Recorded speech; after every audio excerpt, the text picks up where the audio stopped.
Hello, আসসালামু আলাইকুম। আমরা একটা অস্থির সময়ের ভিতর দিয়া যাচ্ছি। তো আল্লাহর কাছে আমরা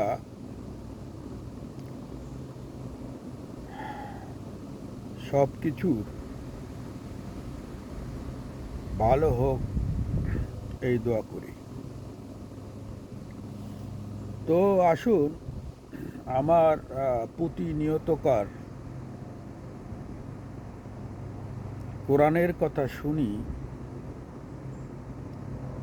স্ট্যাটাসের আজকের সূরা হলো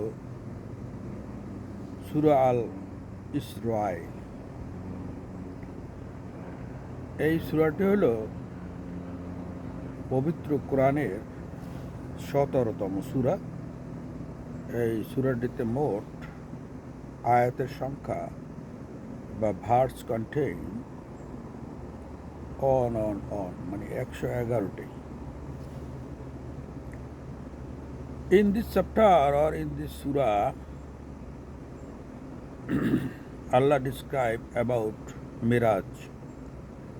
আমাদের নবী করিম সাল্লাল্লাহু আলাইহি সাল্লাম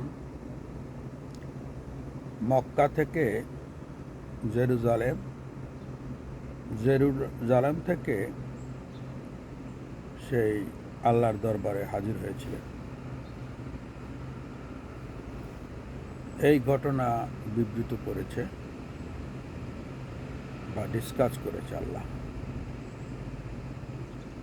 ১১১ আয়াতে বিভিন্ন পর্যায়ে বিভিন্ন আলোচনা হয়েছে, যা আমি ডিসক্রিপশন বা বর্ণনায় দিয়েছি। একটু সময় করে আপনারা দেখে নেবেন।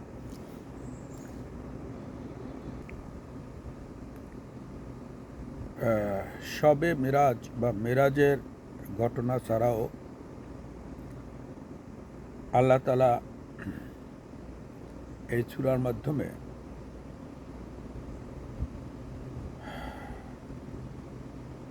সত্যের কিছু বাণী প্রকাশ করেছেন। তারপর পিতা মাতার সাথে কিভাবে ব্যবহার করতে হবে সেটা তিনি বর্ণনা করেছেন। কিয়ামতের দিবসের কথা উনি উল্লেখ করেছেন এই সূরাটিতে।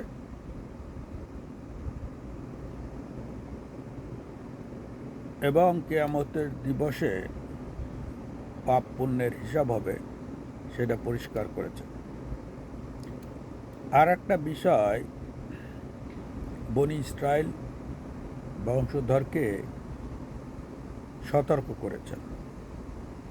আগেও তাদের সতর্ক করা হয়েছিল, শোনে নাই, পরে শাস্তি প্রদান করা হয়েছে। এই সূরাটিতে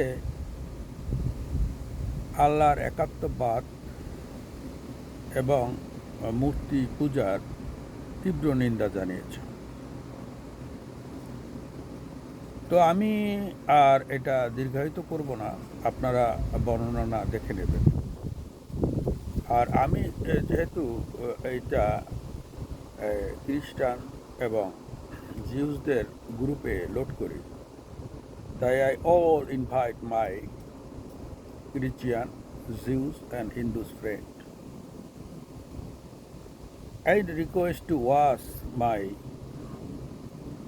video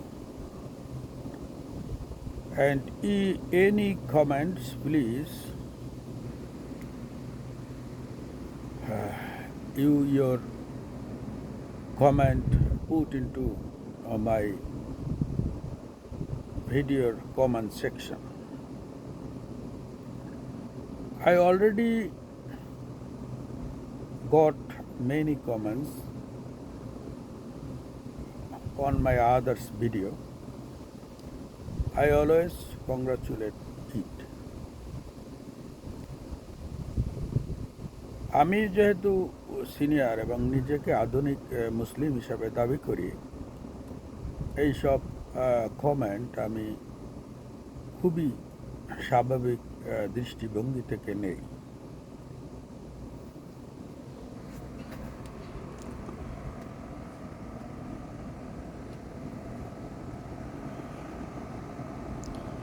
তো আপনারা আমার সাথে থাকুন, ভুল ভ্রান্তি আপনারা ক্ষমা করবেন এই প্রত্যাশা করি।